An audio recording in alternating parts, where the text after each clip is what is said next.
ball in his grasp. We're watching a very evenly contested game here. Neither side being able to dominate the ball.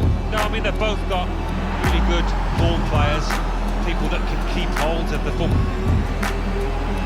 It's no goal, the flag's up. A well-worked move, but...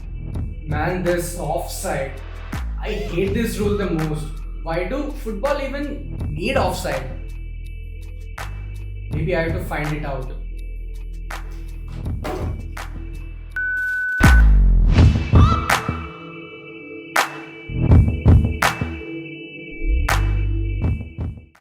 Rule number 11. The offside is one of the shortest rules in football but also the most misunderstood one.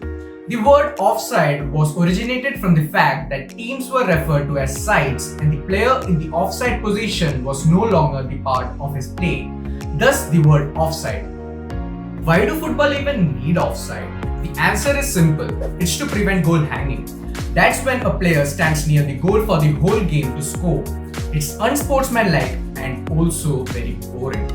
The absence of offside makes it very difficult to have any sort of creativity or strategy in the game of football.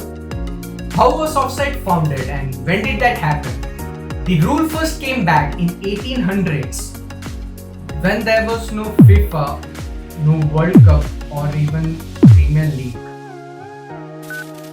Football was mostly played in England at schools and each school had their own set of rules. In 19th century, when organized football was popular, a group of men met in 1863. They established the first set of official rules to govern the sport. Those 1863 laws included the first offside rule, which required the attacking player without the ball to be behind the last three defenders, which included the goalkeeper. This opened up the game and made it more of an attacking style. In the year 1925, the offside rule was modified, reducing the number of defenders from 3 to 2, including the goalkeeper. In the year 1990, again the offside rule was modified, and this time the attacker could be even with the second to last defender. Before that, he had to be behind them. In the last 30 years, there weren't major modifications in the offside law, but there were few changes which made it more clearer to understand and had better effectiveness in the game of football. If we are talking about offside, how can we skip VAR? Saga of offside and VAR. When we see football nowadays, there are various instances which provokes the debate that the offside law is broken by VAR. But the fact speaks differently.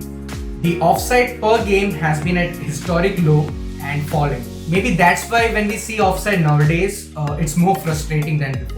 In the year 1997-98, there were 7.8 offsides per game in Premier League. And this year, it has fallen to 3.65 per game in Premier League. This trend follows in other international games as well as club leagues too. This change can be noticed now as the game is being more technically organized and the players are taking much lower risk. This is making offside no more the feature of the game but bug. In modern football, running in behind the defense is fading out slowly. Instead, the number 9 will come short and ask the ball into his feet.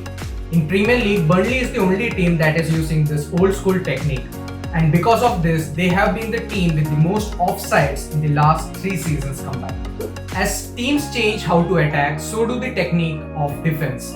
Arrigo Sacchi's AC Milan were the masters of the offside trap, but the defense don't do that anymore.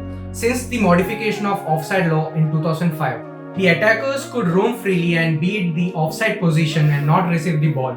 So the offside line is no more a guarantee for the defenders, so they prefer to go deep and keep the attacker in front of them. Football has changed faster in the last 1 or 2 decades, and I agree that offside is little confusing and misunderstood rule. But football without offside is no fun. And at the end of the day, I would rather have slightly complicated and beautiful game than a broken one.